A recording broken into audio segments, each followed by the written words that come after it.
Majda Abu Hajaj and her 64-year-old mother, Raya Hajaj, were shot dead close to their home. And now an Israeli soldier has been charged with manslaughter for their deaths during the war. But their relatives say they have no faith in Israel's justice system. It's taken 18 months for this charge to be filed. So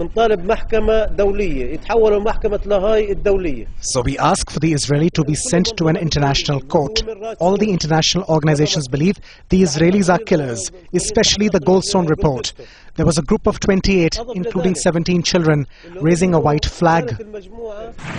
The relatives say the Israeli army told the women and children to leave their house. The men had already left the area. So the women used bed sheets to make white flags. They then started walking. The Abu Hajaj family and their neighbours were on this road and raising white flags when they say that Israel opened fire on them. Now they ran for cover to a nearby house, but while they were running, that's when 2 of the women were killed. This isn't the only investigation Israel announced on Tuesday into the conduct of its officers and soldiers during what it called Operation Cast Lead. But it is the most serious. It's the first time an Israeli soldier has been charged with killing a civilian during the Gaza war. And if he's found guilty, he could receive up to 30 years in prison.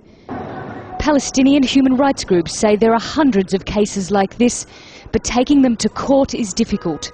We don't trust any results of Israel investigations or courts because they are criminals according to the investigation of the Palestinian human rights organization. What we demand is to implement the recommendation of the Goldstone report. These brothers have lost their mother and their sister. They had to bury the bodies themselves in a shallow grave. They say this soldier was not acting alone. He had the Israeli army and the government behind him. Nicole Johnston, Al Jazeera, Zohar El-Dik, Gaza.